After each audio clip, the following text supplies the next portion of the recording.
results will be compelled by the facts that are adduced and nothing less. Let me be clear. The Department does not tolerate any mistreatment of any migrant and will not tolerate any violation of its values, principles, and ethics. Now, I would like to turn to our operational response. DHS led the mobilization of a whole-of-government response to address the challenging situation in Del Rio.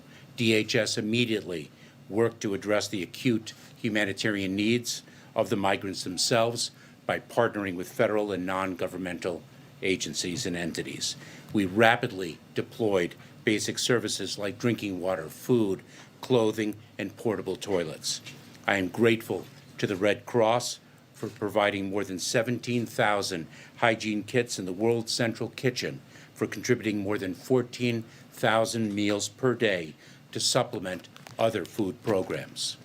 We surged medical resources and capacity, including over 150 medical professionals, to provide health services to ensure the safety of the migrants, employees, and the surrounding community. We provided personal protective equipment, including face masks. We erected 4 climate-controlled tents to support housing for vulnerable populations. Let me go through our operational response. Simultaneously with the humanitarian response, we in the Department of Homeland Security implemented a series of operational measures to process migrants consistent with existing laws, policies, and procedures. In particular, CBP, Customs and Border Protection, surged 600 agents, officers, and DHS volunteer force personnel to the Del Rio sector to provide operational support. We also, DHS officers and agents conducted 24-hour patrols for general safety, as well as to identify anyone who might be in medical distress.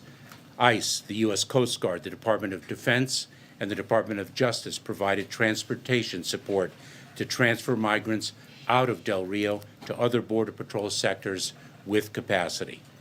Working with the Departments of State in Haiti, DHS increased the number of removal flights to Haiti commensurate with the country's capacity to receive.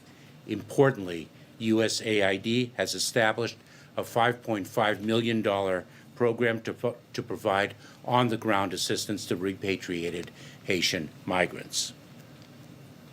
Nearly 30,000 migrants have been encountered at Del Rio since September 9th, with the highest number at one time reaching approximately 15,000. Today, we have no migrants remaining in the camp under the international bridge. Migrants continue to be expelled under the CDC's Title 42 authority. Title 42 is a public health authority and not an immigration policy. And it is important to note that Title 42 is applicable and has been applicable to all irregular migration during this pandemic. It is not specific to Haitian nationals or the current situation. Some more data. To date, DHS has conducted 17 expulsion flights to Haiti with approximately 2,000 individuals. Those who are not expelled under Title 42 are placed in immigration removal proceedings. Let me take a step back and explain the process. There are 2 exceptions to the applicability of Title 42, the Public Health Authority.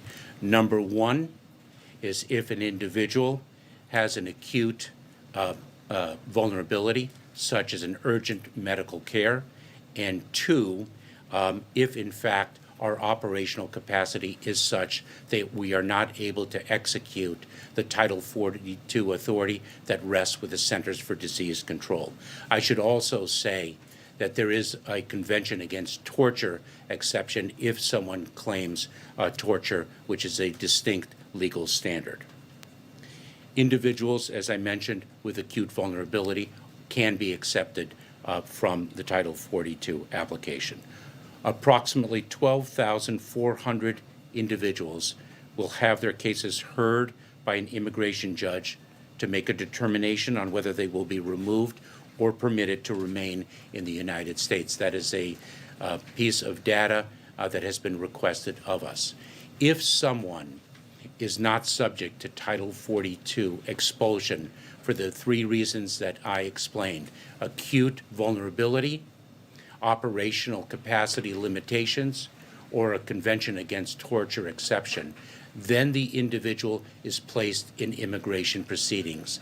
That means they go before an immigration judge in an immigration court. If they make a claim that they have a basis under law to remain in the United States, then the judge will hear and adjudicate that claim. If the judge determines that the claim is not valid, the individual will be removed.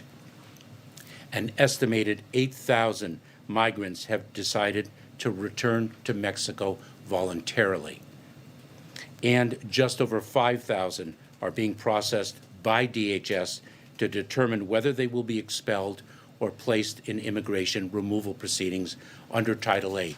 We have previously articulated publicly, we've previously expressed that in light of the fact that we had such a significant number of individuals in one particular section in Del Rio, Texas, that we were moving people to other Customs and Border Protection processing centers to ensure the safe and secure processing of those individuals, and we will assess the ability to exercise the Title 42 public health authority in those processing centers, and if any of the exceptions apply, then we will place those individuals in immigration enforcement proceedings. But if we are able to expel them under Title 42, because that is indeed a public health imperative as determined by the Centers for Disease Control, we will do so.